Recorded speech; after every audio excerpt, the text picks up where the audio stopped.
Now this is an interesting topic. Some recent interviews revolving around the future of Spider-Man in the MCU, they have made it very clear that they don't want to touch anything that has been done before, which means they want to explore new stories that have never been told before, and avoid using the Green Goblin again. Now, do I think that is a good move?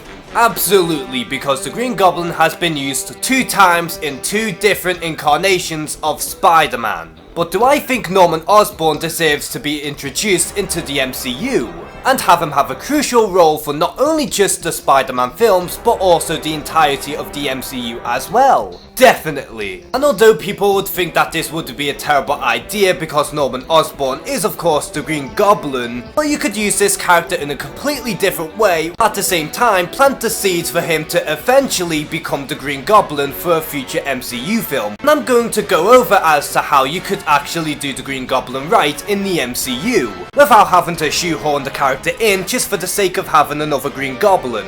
Now, Oscorp has always been important in the Marvel universe, because not only is it a rival company to Stark Industries, but they also rival Tony Stark's technology as well as creating some of Spider-Man's villains. Not all of them like in the Mark Webb's version, but some of them. And after Avengers Infinity War, Tony Stark is either going to be dead or will be retired. So what I would do with Oscorp after Infinity War is have Norman Osborn create Oscorp through the ashes of Stark Industries, and have Oscorp being branded as something new, innovative, and better than Stark Industries, promising a safer tomorrow. And as for a Goblin problem for Spider-Man to face, bring on the Hobgoblin instead of the Green Goblin, because many fans have been dying to see this character on the big screens ever since Sam Raimi has teased this character's existence, and have some of the Goblin technology be secretly manufactured by Norman Osborn, because Norman Osborn in the comics has always had secret agendas on top of his quote-unquote good image. Like in the comics, Norman Osborn is willing to play dirty in order to be on top.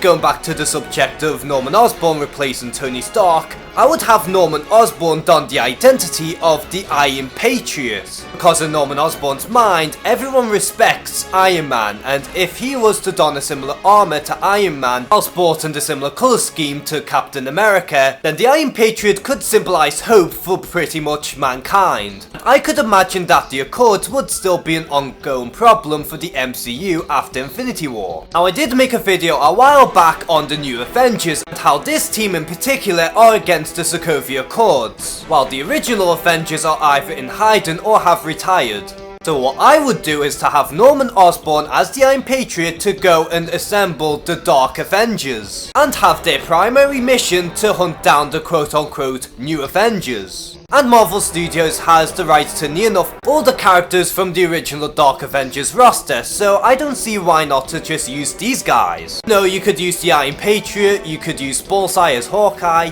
you could bring in the Sentry, you could also bring in Ares or Moonstone, and you could also bring in Venom. But obviously you would have to have Venom as Dark Spider-Man, just like in the original storyline. And to replace Dark and Spot, I would have Thunderbolt Ross become the Red Hulk and join the Dark Avengers. And much like how the original Avengers started, I would have the Dark Avengers clash all the time. Most specifically with Norman Osborn as well as Thunderbolt Ross, because them two are so big-headed in their own right. But because of how deep down Norman Osborn always has secret agendas as well as his ego and the fact that he's pretty much insane, Norman Osborn would then exploit the Sokovia Accords for his own needs, having Norman Osborn to then try and wipe out every single superhuman that exists in the world, whether it be the New Avengers or even his own teammates. And after Red Hulk discovering Norman Osborn's true intentions, the Dark Avengers then gets divided into 2 fragments, one being Red Hulk and assembling his own team of the Thunderbolts, with their objective to pretty much hunt down Norman Osborn and assist the New Avengers,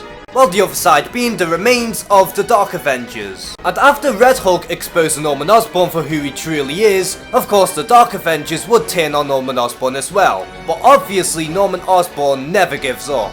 And after his defeat with both the Thunderbolts and the Dark Avengers, Norman becomes desperate, delusional, and crazy.